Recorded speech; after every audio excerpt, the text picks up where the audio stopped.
nós vamos falar algo chamado Kairos, que é o tempo de Deus. Vocês já tinham ouvido falar desse termo, Kairos? Quem já conhecia ou já ouviu falar?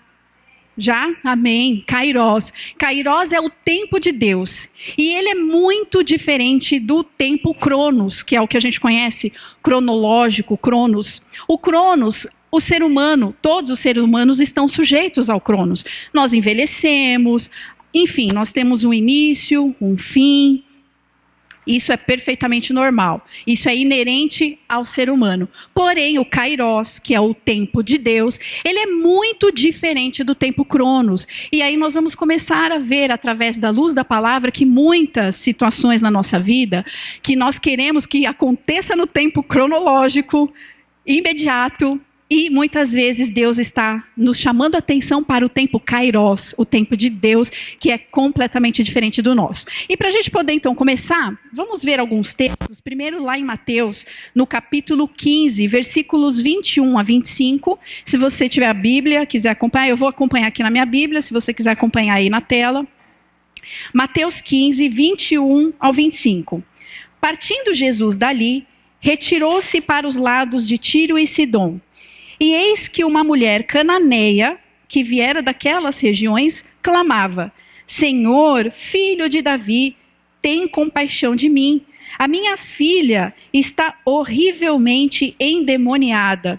Ele, porém, não lhe respondeu palavra. E os seus discípulos, aproximando-se, rogaram-lhe: Despede-a, pois vem clamando atrás de nós. Versículo 24. Mas Jesus respondeu: Não fui eu enviado, senão as ovelhas perdidas da casa de Israel. Ela, porém, veio e o adorou, dizendo: Senhor, socorre-me. Versículo 28, vamos pular, versículo 28. Então lhe disse Jesus: Ó mulher, grande é a tua fé. Faça-se contigo como queres. E desde aquele momento, a sua filha ficou sã. Olha que interessante, uma mulher cananeia clamava a Jesus pelo socorro para que o Senhor pudesse curar a sua filha que estava terrivelmente endemoniada. Mas interessante é que no versículo 23 diz que Jesus, porém, não lhe respondeu palavra alguma. E é interessante porque nós vemos em muitas passagens bíblicas onde o Senhor Jesus, ele é sempre pronto a curar, a abençoar. Basta uma palavra e o Senhor envia uma ordem, uma palavra e acontece imediatamente. Mas nessa situação específica, Jesus não lhe respondeu palavra alguma. E nós vemos lá no versículo 28 que Jesus curou sim, no fim o Senhor a curou. Mas esse tempo em que o Senhor parou e não houve resposta, é um tempo que muitas vezes nos deixa agonizantes. A gente fica muito desesperado, muito preocupado, assim como os discípulos, porque lá no versículo 23 diz que os discípulos chegaram para Jesus e falaram: Jesus, despede essa mulher, porque ela já está clamando atrás de nós já faz um bom tempo. Os próprios discípulos acharam que Jesus não estava nem aí com aquela mulher. Porque os discípulos estavam acostumados a ver Jesus se movendo imediatamente, curando, tocando, imediato. E de repente uma situação totalmente nova, aonde não há resposta, aonde Jesus dá uma pausa e não responde absolutamente nada. Os próprios discípulos ficaram confundidos e acharam que aquele tempo significava que Jesus não estava tão afim assim de curar. Jesus não costuma pensar, de repente o Senhor parou, não respondeu nada, talvez estejamos importunando o mestre, talvez ele esteja cansado demais, talvez ele não queira curar essa mulher, enfim. Os próprios discípulos julgaram de uma maneira errada: Senhor, despede essa mulher, despede porque ela está te incomodando. E muitas vezes nós tomamos a mesma postura diante de uma espera, diante de um tempo de pausa do Senhor. Quando nós pedimos algo ao Senhor, quando nós clamamos a Jesus, nós queremos o imediatismo, queremos a resposta alta, clara, em bom som e imediata. Por quê? Porque nós estamos acostumados, e vocês vão te convir, numa sociedade onde as coisas têm acontecido numa velocidade incrível.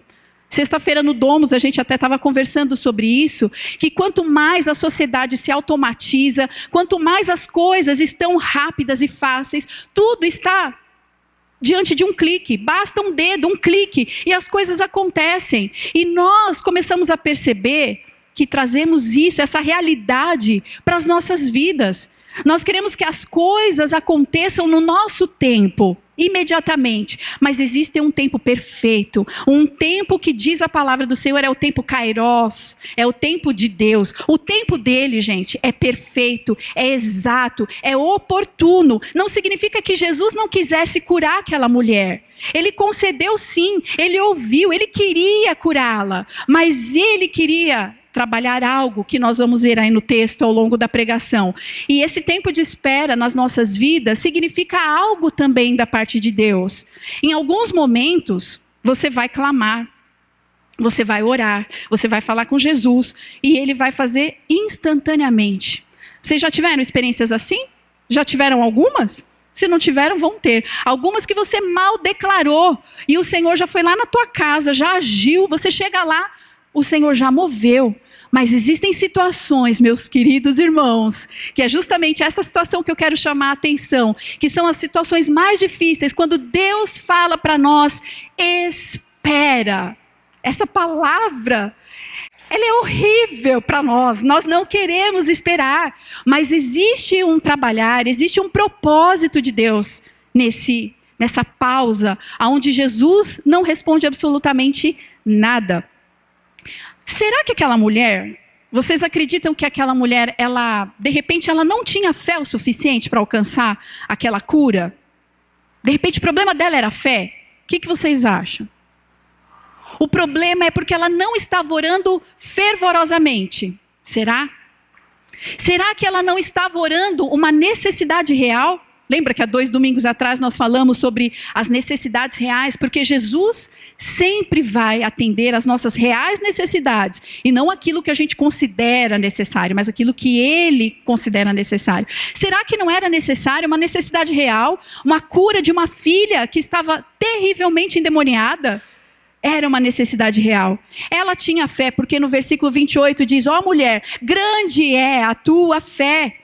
Faça-se conforme tu queres. Ela tinha fé, ela estava nas condições completamente favoráveis, tinha fé, clamava, perseverava em oração, e mesmo assim o Senhor demorou a responder. Interessante.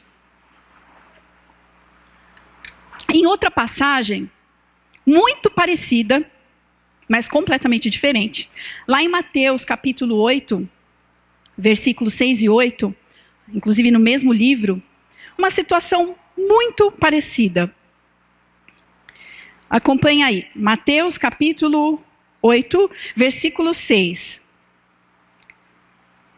Senhor, o meu criado jaz em casa, de cama, paralítico e sofrendo horrivelmente. Aqui se tratava de um servo de um centurião romano, e esse servo estava acamado, estava doente. Então o centurião chegou diante de Jesus e falou, Senhor, cura meu servo, porque ele está horrivelmente sofrendo. E no versículo 7, Jesus lhe disse, eu irei curá-lo.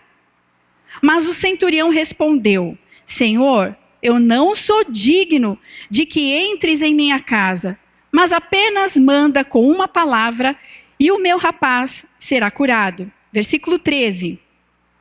Então disse Jesus ao centurião, vai-te e seja feita conforme a tua fé. E naquela mesma hora o servo foi curado. Olha que interessante, uma situação muito parecida. Um servo de um centurião romano, doente, acamado, chegou diante de Jesus, Jesus, cura meu servo, porque está muito enfermo. E Jesus então falou, eu vou curá-lo. E Jesus ia caminhando em direção à casa daquele homem, e o centurião falou, não, Senhor, não precise que você vá até a minha casa, basta uma ordem, uma palavra, porque eu sou um homem sujeito à autoridade, e eu sei o que é autoridade. Então basta uma palavra, e eu sei que o meu servo será curado. E o Senhor disse para ele, tamanha, grande fé é a tua, seja feita conforme a tua fé. E na mesma hora o servo foi curado. Olha que interessante, situações muito parecidas, tanto a cananeia quanto o centurião, homens e mulheres cheios de fé, oravam uma necessidade real, clamavam ao Senhor, porém, não bastou uma palavra, o Senhor enviou a ordem para ele ser curado. A mulher cananeia, o Senhor não respondeu nada, absolutamente nada. E aí, eu pergunto para vocês, essa questão de tempo para vocês, é fácil esperar o Kairós de Deus ou não é tão fácil assim? O que vocês acham? Não é fácil? Amém. Amém. O tempo exato de Deus. Ele sabe, queridos, qual é o tempo exato para acontecer cada situação na nossa vida. O livro de Eclesiastes fala que há tempo para todas as coisas debaixo da terra e dos céus. Há tempo de se alegrar, há tempo de chorar, há tempo de semear, há tempo de colher, há tempo de todas as coisas. Então, o que nós precisamos de fato é entrar no tempo de Deus. E entrar no tempo de Deus significa descansar nesse tempo. Talvez algumas coisas estejam demorando aos teus olhos para acontecer na tua vida. Mas se você parar para perceber que nesse tempo de espera, onde talvez Jesus não lhe responda imediatamente, algo o Senhor está querendo trabalhar. Algo talvez você não esteja atento ao que o Senhor está querendo te chamar a atenção. Eu vou te dar um exemplo. Às vezes você está orando por uma cura de uma enfermidade. E aí você vê todas as pessoas ao seu redor sendo curadas. Inclusive Deus te usa para orar pelos enfermos e eles são curados. Mas aí quando você olha para a tua própria condição e você diz, puxa Senhor, mas eu já clamei, eu já orei, eu já busquei porque eu não sou curada.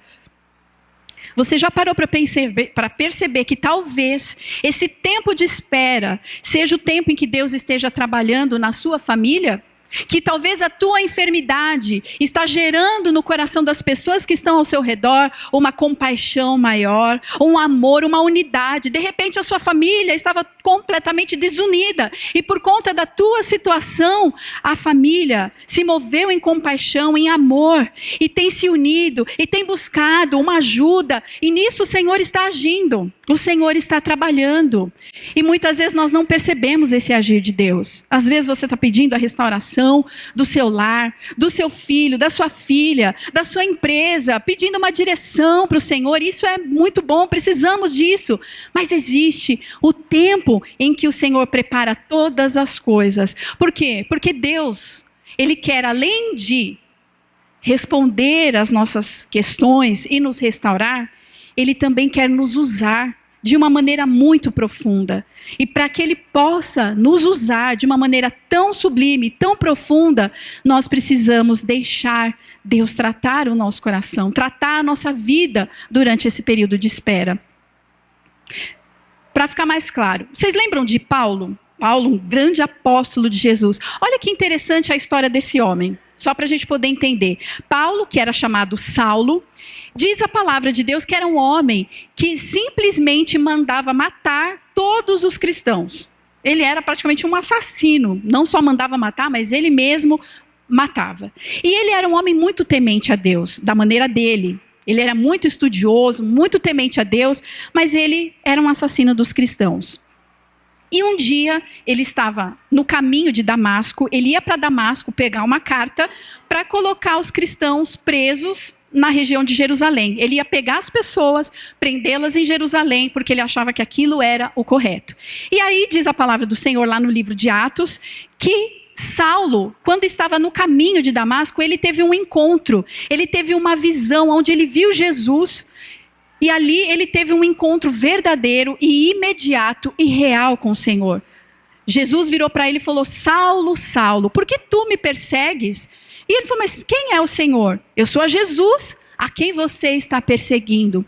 E naquele momento, ele se prostrou diante do Senhor, ele se rendeu ao Senhor e ali houve uma conversão. O que é uma conversão? Uma mudança de atitude. Ele, de assassino de cristãos, de repente, ele fez sentido para ele. Ele percebeu que Jesus realmente era tudo aquilo que ele precisava. Aquele a que ele estava perseguindo, de repente, ele se vê na condição de seguidor daquele a que ele perseguia. E foi imediato. Imediato. E aí, talvez a gente perceba, né, ao olhar, com um olhar mais calmo e mais tranquilo, talvez a gente pense que o Senhor tinha muita pressa na vida de Paulo, para usar a vida dele, porque a conversão dele foi imediata. E se a gente olhar para os dias de hoje, quantas pessoas frequentam igrejas, quantas pessoas às vezes levam anos para entregar de fato seus corações e as suas vidas ao senhorio de Cristo. E aquele homem foi assim, imediatamente. E aí, talvez a gente pense, né? Puxa, Deus realmente tem pressa na vida desse homem, quer usá-lo de uma maneira muito rápida e imediata. Vai acompanhando a história dele. Ele foi para Damasco, só que dessa vez com a vida entregue ao Senhor. Chegando lá, ele ficou 3 anos em Damasco, pregando agora a Jesus. Então agora ele já não era mais perseguidor, mas agora ele pregava que Jesus era o Senhor. Ele falava do seu testemunho pessoal, só que ninguém ouvia. Ninguém ouvia. E ali então ele voltou para Jerusalém. Em Jerusalém ele ficou 15 dias apenas. E todo mundo linchava Paulo, ninguém queria saber dele, porque as pessoas estavam com medo. Medo de falar, não, acho que ele está mentindo, ele não se converteu coisa nenhuma. Ele, no fim, ele quer matar a gente. Ninguém acreditava nele. E aí, então, Paulo, frustrado, aí já não mais Saulo, mas Paulo, porque o Senhor o mudou de nome, ele voltou para a região de onde ele era, de nascimento, a região de Tarso. E ali ele ficou por 1 ano, numa igreja na região de Antioquia, pregando a palavra de Deus. 1 ano. E nada mais acontecia na vida dele. O ministério de Paulo não despontava, as coisas não fluíam, não aconteciam do jeito que ele queria, num prazo aí de 4 anos do que a gente está falando. E aí eu pergunto para vocês, quanto tempo que vocês acreditam que de fato demorou para Paulo começar o seu ministério, de abrir igrejas, de ir pelas regiões, pelas nações, fazendo de fato o que o Senhor o chamou para fazer? Quantos anos? No mínimo 4, né? Que a gente já está vendo aqui que nada acontecia. Quanto tempo vocês acreditam? Chutam? Quanto? 13. Tá, quase. Quanto? 11 anos? Nossa, mas anos, não foram meses, poucos anos, foi logo 11, 12, 13? O que vocês acham? 14. Isso está lá em Gálatas, capítulo 2, versículo 1. 14 anos depois, subi novamente a Jerusalém, e dessa vez com Barnabé, levando também Tito comigo. 14 anos. Para quem teve uma conversão, de flash. 14 anos, irmãos.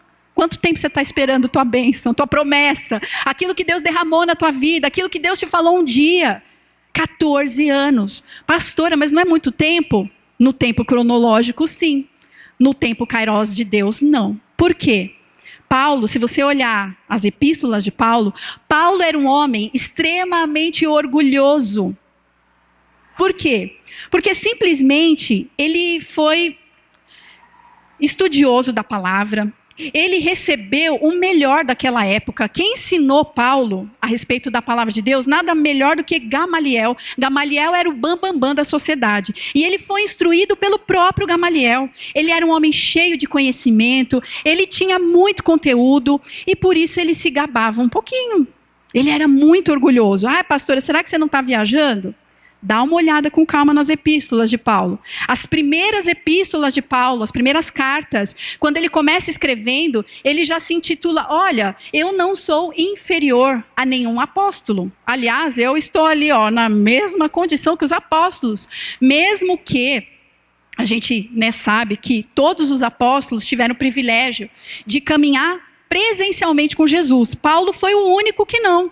Quando ele teve um encontro com Jesus, Jesus já tinha morrido, já tinha ressuscitado, então ele não teve contato, ele não foi discipulado por Cristo. Então ele se achava, talvez, um pouco menos privilegiado do que os outros apóstolos. Então nas primeiras epístolas ele já começa falando, olha, eu não me sinto inferior, pelo contrário, eu estou ali na mesma condição que os apóstolos. Passaram-se alguns anos. As outras epístolas, ele já foi descendo o nível. Aí ele já começa a falar, olha, eu sou igual aos demais apóstolos. E nas últimas cartas de Paulo, você vê ele falando e reconhecendo, eu sou o pior dos pecadores. Ele se humilhando, se enxergando na condição de pó, de servo, de dependente de Deus e tudo mais. Um homem que foi quebrantado pelos anos. E talvez esse tempo de espera que o Senhor não nos responde nada, pode ser que Deus esteja trabalhando em algumas áreas da nossa vida. De repente um senso de paciência, Deus queira tratar com você. Um senso, uma convicção de pecado. Uma convicção, às vezes, de ensinar a adorar mais a Deus, a depender mais de Deus. Seja o que for. Esse tempo de espera, ele é essencial para a nossa maturidade, para o nosso crescimento e para que Deus possa nos usar. Depois de tantos anos questionando a Deus e sendo quebrantado, Deus, mas por que o Senhor me salvou? O Senhor me alcançou de uma maneira tão milagrosa para me fazer esperar 14 anos para poder me usar? E o Senhor responde para ele, assim como ele responde para nós, para que eu possa te usar melhor. Para que eu possa te usar de uma maneira muito mais profunda do que eu já te usei até aqui. E isso é o trabalhar de Deus. Não é fácil, mas ele é importante. Esses dias atrás, eu estava preparando essa palavra, e eu estava orando acerca de algumas coisas na minha vida. Eu acho que é sempre importante a gente falar um pouco de nós, para que as pessoas vejam que nós também, mesmo sendo pastores e ministrando a palavra, enfrentamos situações muito delicadas, difíceis, assim como vocês. E eu estava questionando ao Senhor esses dias atrás a respeito de uma área que eu sempre tenho compartilhado, que é uma área que Deus está trabalhando comigo, que é o medo. Muitos medos eu já superei. Enfim, o Senhor já imediatamente já me abençoou, foi curando, foi tratando, mas existem alguns medos que ainda não foram vencidos. Inclusive o medo de barata. Gente, ontem eu tive uma prova que vocês não têm noção. Eu estava aqui sozinha na igreja, arrastando alguns móveis de lugar para dar uma limpadinha, e de repente eu vejo aquele ser do inferno. E se fosse pequenininha, tudo bem, eu dava conta. O meu problema é que é desse tamanho. E eu falei, meu Deus, o que eu faço agora? Aí eu comecei a fazer um life on life comigo. Sabe, quem está no life on life sabe. O que vem à tua mente numa hora dessa? Eu falei, bom, o que vem na minha mente vou chamar meu marido ou chamar o pastor Maurício para tirar a barata. Não vou chamar porque eu posso dar conta dela. Qual é o sentimento que vem ao teu coração? O sentimento de pânico, de querer fugir, de querer sair daqui. Aí, de repente, eu olhei para ela e falei, gente, pelo amor de Deus, a barata está morta. Eu não estava falando de uma barata viva. Se tivesse viva, ainda ela está morta. Só que aquele ser, não sei explicar, me dava um pânico. Eu falei, Deus, o que eu faço? E o Senhor falou, pega a vassoura. Simples assim, a vassoura, pá, e vai em direção a ela. Eu falei, Deus, mas aquele bicho está olhando para mim. E aí eu falei, Deus, vocês dão risada. Gente, eu já tive uma experiência de pregar uma mensagem com a barata olhando para mim o culto inteiro. E o meu marido olhava e dava risada. E ninguém se movia para tirar a barata. E de repente eu falei, eu vou perder toda a mensagem, Senhor, porque eu não consigo me concentrar com essa barata olhando para mim. Enfim, eu sei que é um tratar de Deus na minha vida. E esse é um dos medos que eu tenho, que eu perco o raciocínio, eu não raciocino. Enfim, e aí eu questionando a Deus, eu falei, Senhor, por que alguns medos o Senhor já tirou da minha vida? Um dos medos que eu tinha, vocês não vão acreditar, vocês vão dar risada. Eu tinha medo de pregar a palavra. Olha isso. E eis-me aqui, pregando. Então o Senhor é um Deus que cura, que liberta, sim. Eu sou a prova viva. Esse foi um dos medos que por anos eu falava, Deus, eu não quero nunca pregar. Meu marido está aí, prova viva. E aqui estou. Agora, tem alguns medos que eu não sei o porquê, Senhor, que o Senhor não tirou da minha vida ainda. Por que, Espírito Santo? Sabe o que Deus me falou? De uma maneira doce e suave.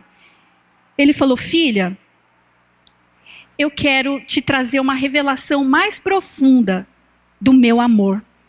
Aparentemente parece que não tem nada a ver com medo, né? Eu estava falando de medo e o Senhor falou: eu quero te levar a uma revelação mais profunda do meu amor. Porque o verdadeiro amor, o verdadeiro, não o da terra, ele lança fora todo medo.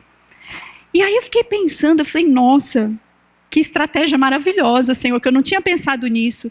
Se aos anos atrás, quando eu orei para o Senhor dissipar da minha vida todos os medos, se o Senhor tivesse feito de uma maneira imediata e ter tirado todos os meus medos lá, hoje eu não ia perceber esse senso de ter que buscar uma revelação mais profunda do amor de Deus. Então, na verdade, eu acredito que esse medo ainda de algumas coisas é uma estratégia santa de Deus para me levar para um nível maior e mais profundo de amor.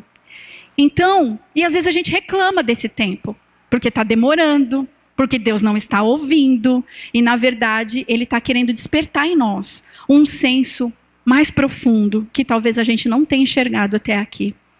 E aí eu me lembrei desse amor, que um dia eu tive uma experiência, para poder contar para vocês, muitas experiências, mas essa daí eu estava lembrando esses dias e me fez chorar, porque eu falei: gente, como o tempo de Deus é exato, Ele é perfeito, Ele não chega atrasado, Ele chega na hora certa das nossas vidas. Eu e meu marido morávamos numa cidadezinha aqui ao lado, chamada Pirapora, do Bom Jesus, e nós congregávamos numa igreja lá em São Paulo, lá na Praça da Árvore, ali naquela região, muito longe. E nós estávamos voltando do culto, eu não sei se ele vai se lembrar, era de noite, tarde da noite, era por volta de umas 11 horas da noite. E eu me lembro daquele dia porque eu estava assim, só o pó da rabiola, eu estava resfriada, estava muito mal, muito ruim, era um dia de frio, me parece que em junho, maio, junho, estava muito mal. E voltando de roupa social, de salto e tudo mais. E aí, um pouco antes de chegar no centro de Pirapora, tem um bairro afastado, o pessoal que faz bike vai saber que tem um... Eu não lembro como que era o nome, você lembra o nome do bairro? Paiol, isso, exatamente. E o nosso carro quebrou bem ali, e não tinha o que fazer, não tinha como pegar, a gente tentou fazer de tudo, não teve o que fazer, não teve acordo. Aí o Rogério vira para mim e fala assim: você sabe que nós vamos ter que ir a pé, né? Porque já são 11h30 da noite, não tem ônibus mais. E, enfim, nós vamos ter que ir a pé para casa, porque tem que ir para casa, né? E aí eu virei para ele e falei: gente, vocês já foram para lá? Não sei quem já foi, não é um retão. É uma subidas, é montanhas, montanhas e montanhas, e ali acho que tem mais uns 4 quilômetros até o centro de Pirapora, e a gente morava no centro. E a primeira coisa que me veio à mente: como que eu vou subir essas montanhas, 5 quilômetros, 11h30 da noite, de salto alto, resfriada, toda incomodada? Eu falei: Deus amado.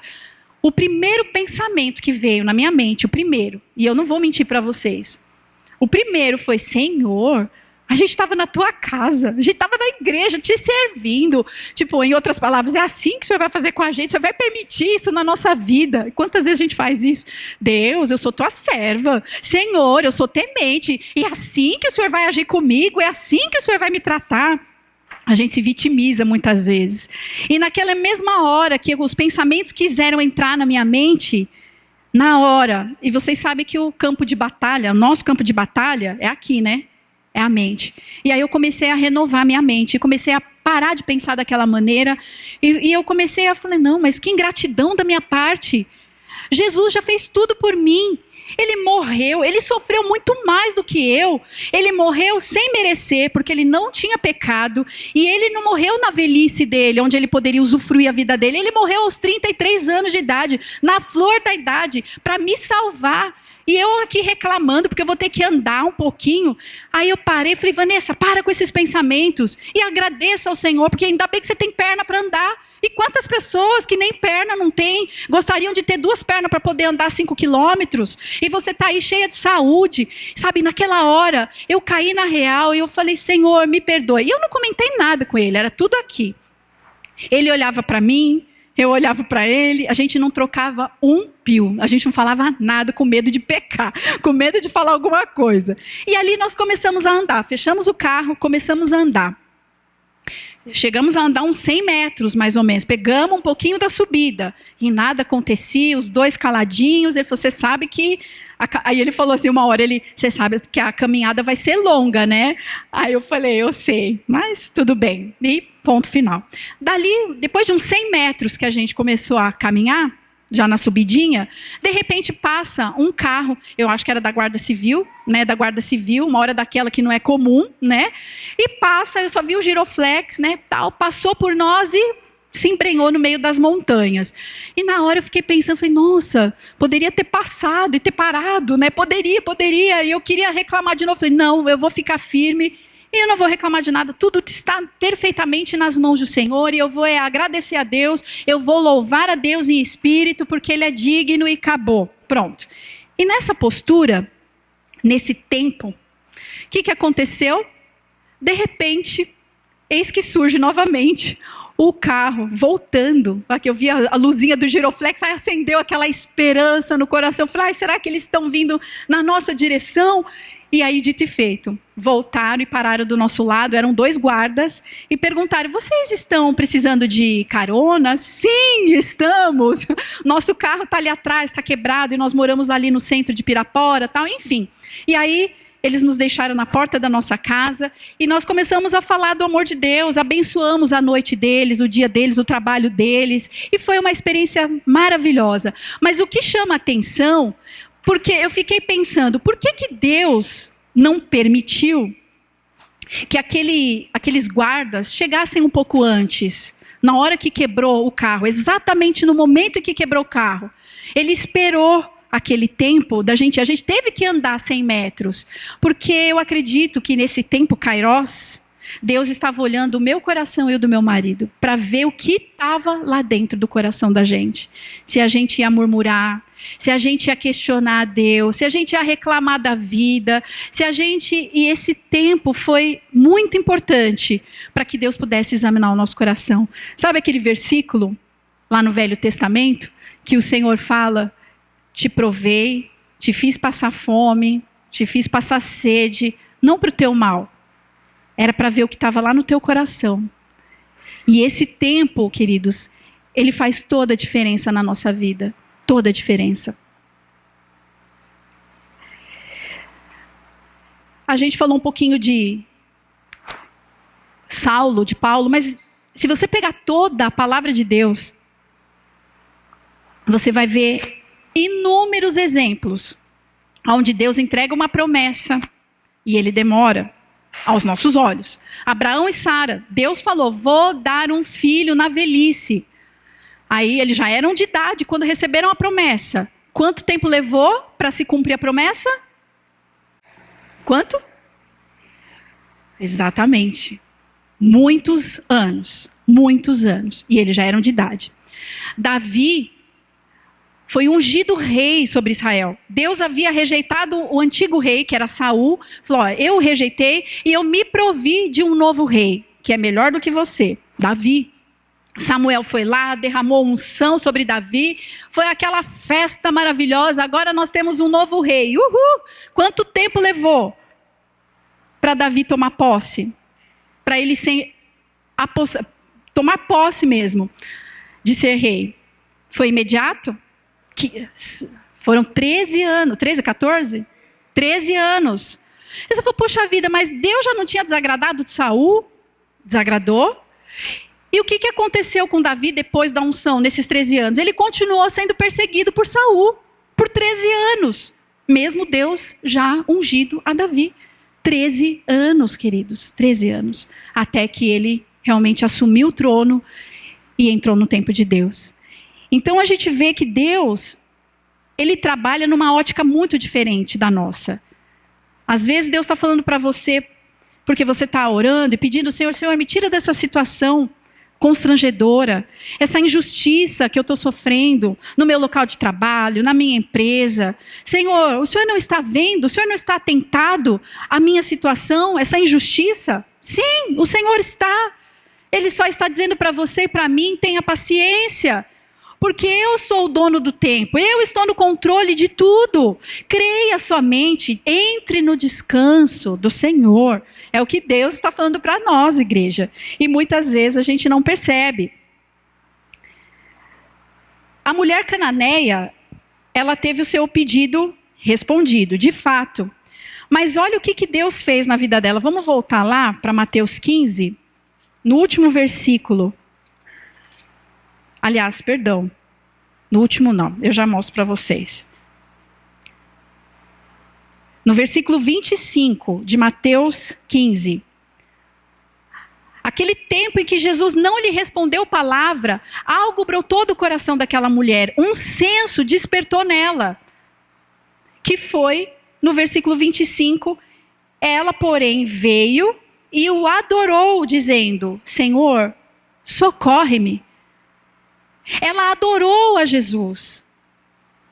Se Jesus tivesse respondido imediatamente o pedido dela, talvez esse senso de adoração, de dependência, não teria brotado do seu coração. Queridos, e vocês sabem o que é a adoração? O que é a adoração? Quando aquela mulher se prostrou e disse: socorre-me, vem ao meu encontro, e ali ela adorou a Jesus, essa é uma condição que eu e você precisamos ter na nossa vida. A adoração. A adoração é a nossa conscientização, é a nossa consciência de que nós somos totalmente incapazes diante da grandeza de Deus. Nós temos saúde, glória a Deus por isso. Nós temos sabedoria, inteligência, temos estudos, isso tudo é louvável. Mas, se tudo isso não for pela permissão de Deus e pela vontade de Deus, de nada adianta, porque basta uma ordem, uma palavra, e o nosso fôlego de vida é tirado. Ou seja, a nossa total incapacidade, a nossa total dependência do Criador, nos faz, a gente muitas vezes nesse tempo em que as coisas demoram, faz a gente se prostrar e a gente reconhecer: Senhor, na minha força eu não consigo. Eu me rendo ao Senhor, eu não tenho capacidade, ainda que eu tenha estudado, ainda que eu tenha feito, assim como Paulo estudou no melhor da faculdade, seria praticamente uma USP de hoje. E mesmo assim, Senhor, ainda assim, se o Senhor não mover, se o Senhor não fizer, eu nada posso sem o Senhor. Eu não posso frutificar sem o Senhor. Eu não posso fazer nada se o Senhor não for na minha vida. Isso é a condição de adoração. E é o que surgiu, é o que brotou do coração daquela mulher, porque ao perceber que Jesus não lhe respondia, ela foi com sinceridade e falou: Deus, Jesus, me ajuda, porque eu não tenho mais ninguém a quem recorrer. E talvez você tenha chegado numa situação muito parecida como essa. Talvez você tenha tentado em muitos lugares buscar respostas, direcionamento, buscar cura, buscar, enfim, o teu sucesso. Buscou em tantos lugares, mas a verdadeira fonte talvez você não tenha buscado ainda. E a verdadeira fonte não chama-se religião. A verdadeira fonte chama-se Jesus Cristo. É o único, Ele é a fonte. Se alguém disse para você que existe alguma religião que é capaz de matar a tua sede, essa pessoa mentiu. Essa pessoa mentiu. Porque não existe religião. Religião é feita por homens. Mas o relacionamento com Deus, ele é único. E é só quando o ser humano se aproxima de Jesus como aquela mulher, sedenta, carente, dependente. Senhor, por favor, eu clamo ao Senhor, ouve-me, socorre-me. É quando nós estamos nessa dependência exclusiva de Deus, é que o Senhor se move. Ele não deixou de responder à oração dela. Mas aquele tempo, aquela pausa, foi essencial para gerar a adoração mais profunda no coração dela. Queridos, entendam que esse tempo, que talvez você possa estar esperando, o tempo Kairós, talvez o tempo não chegou na tua vida. Ele vai chegar, como chegou na vida daquela mulher. Mas nesse tempo de espera, onde o Senhor não te responde, onde parece que o céu é de bronze, porque parece que o Senhor não está te ouvindo, Ele está. Ele te ama, Ele está te ouvindo sim, mas Ele quer que você descanse no Senhor, porque Ele ainda tem coisas a trabalhar no teu coração. no meu, ao teu redor, na tua família. Deus, ele não olha para uma situação exclusiva, ele olha além. A gente, nós somos imediatistas e olhamos somente aquela circunstância. Ele olha tudo ao redor. O que está afetando aquela situação, as pessoas que estão envolvidas naquela situação. Às vezes, eu já vi várias situações. O pastor Marcelo, lá de Salto Grande, que era o pastor do pastor Rogério. Nós éramos solteiros e eu me lembro que um dia a gente recebeu um chamado de que o pastor Marcelo tinha sofrido um terrível acidente de carro e que foi um milagre de Deus ele ter escapado daquele acidente. E o pastor Marcelo, assim como a sua esposa, a Alessi, né, tinha um chamado de Deus tremendo na área do louvor. A Alessi tinha uma voz, né, fantástica, maravilhosa, uma ministra de louvor, e ele também, eles tinham recebido promessas de Deus, de que o Senhor ia usá-los nessa área da música e do louvor. Só que por conta desse trágico acidente, quando nós chegamos lá em Salto Grande, nós fomos ver o carro. Deu perda total. Quando a gente olhou o carro, gente, qualquer pessoa que olhasse falava assim, não, quem estava dentro não sobreviveu. Porque o carro ficou num estado que não dava para reconhecer nem a cor, nem que marca era. Ele virou uma tampa. O carro virou uma tampa. E aí quando nós fomos para o hospital, nosso coração... a gente estava angustiado por ver o carro primeiro naquela situação. Eu falei, imagina o pastor, como que não está no hospital. Só que a gente já sabia que ele estava vivo, então já era um bom sinal. Chegando lá, o pastor Marcelo estava num estado que, só pela misericórdia de Deus, não conseguia falar. Tinha afetado as cordas vocais dele, afetou a cabeça, o olho, né? Tudo, enfim, a voz e tudo. E aí a gente falou, Deus... Mas o Senhor tinha promessas de usar a vida dele. E ele acho que nem raciocinava direito. Ele não está falando nada com nada. A gente ficou com receio dele ficar meio, né, tipo, ficar entrevado, né? E aí passaram-se dias e nada acontecia. Aí aquilo a gente ficava questionando. Deus, e as promessas? As promessas. Bom, resumindo a história. Pouco tempo depois, ele começou a melhorar de uma maneira... milagrosa. Ele começou a falar aos pouquinhos, mas a voz dele era toda distorcida, você não entendia muita coisa, mas ele voltou a falar e tal, não sei o quê. E assim que ele voltou a falar, ele falou, puxa vida, eu quero aproveitar esse tempo que eu estou no hospital, e eu quero começar a pregar a palavra. Aí a gente falou, pastor, mal dá para ouvir a tua voz. Aí ele falou, não, mas eu não posso perder tempo, eu estou aqui no hospital, não sei quanto tempo eu vou ficar, eu quero pregar a palavra. E daqui um pouco ele começou a pregar o evangelho para o camarada que estava na maca ao lado. E o camarada se converteu. Aí daqui um pouco ele começou a pregar para as enfermeiras. E daqui um pouco elas se converteram. Daqui um pouco, gente, a gente ouviu falar que estava existindo um verdadeiro culto ali na casa, no quarto dele. Só falta ele pedir dízimos e ofertas aqui, porque virou um verdadeiro culto. E ali foi muito interessante, porque um dia que eu e o Rogério fomos visitá-lo, ele já estava bem, já estava pregando, já estava falando bem e tal, não sei o quê. E a gente perguntou para ele, né? Falou, pastor, o que você acredita, né, que Deus esteja querendo trabalhar com você? Porque a gente sabe que Deus tem promessas, né, principalmente na área do louvor e tudo mais. O que você pensa sobre isso, né? Aí foi o que ele falou, foi muito forte. Ele falou, olha, o dia que Deus falou para mim que iria me usar como um verdadeiro adorador, para adorar as nações, levar o louvor às nações e ser um verdadeiro adorador, eu achei que era por conta da nossa boa voz, né? A nossa, enfim, nossa unção e tudo mais.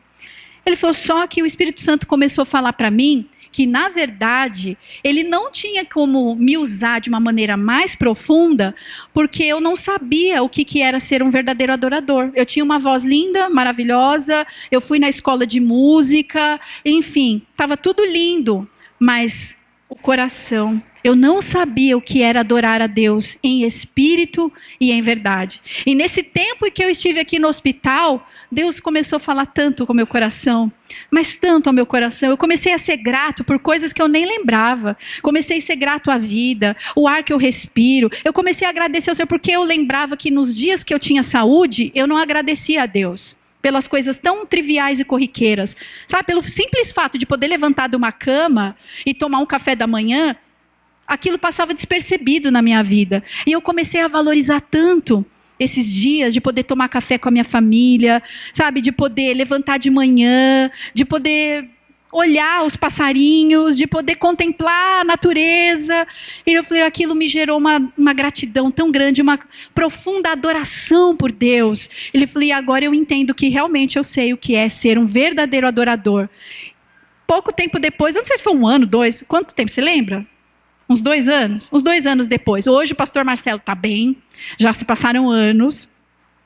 Hoje ele está com a voz totalmente restabelecida, não ficou com sequela nenhuma. E o melhor de tudo, você fala, nossa, pastora, mas que história triste, né? Triste nada, ele está lá adorando a Deus, servindo ao Senhor. E o melhor do que a voz dele é o coração de adorador, que às vezes Deus precisa trabalhar na nossa vida. Ele não quer só o nosso conhecimento, ele quer o nosso coração. Ele não quer só aquilo que as mãos podem fazer, ele quer a motivação correta, ele quer a compaixão, o amor. A gente está falando de trabalho social. Muito bom. Muitas empresas fazem trabalhos sociais. É maravilhoso. Para quem recebe, é divino, é maravilhoso, é tudo de bom. Mas, às vezes, a motivação por trás não é tão nobre. Às vezes, a empresa faz isso para ter desconto, para ter isenções fiscais. Quem recebe, o benefício está ótimo, mas a motivação conta muito para Deus. Fazer obra social, ajudar as pessoas, maravilha, é o que Deus quer, Deus nos chama para isso, mas tem que ser por amor, compaixão pelas pessoas, tem que ser pela motivação certa. Amém, queridos? E aqui, para encerrar, tem mais um versículo, e aqui eu já estou finalizando. Isaías 55, versículo 6. Busquem o Senhor enquanto se pode achá-lo. Clamem por ele enquanto está perto. Esse é o tempo de buscar o Senhor. Esse qual? Esse hoje. Hoje, esse é o tempo de buscar o Senhor enquanto a gente pode achá-lo. Amanhã, eu não sei se eu vou estar aqui. Eu não sei se você vai estar aqui. Pertence a Deus o dia de amanhã. Ou então hoje, agora, é o tempo de buscar o Senhor e clamar a Ele enquanto Ele está perto. Esse é o Kairós de Deus.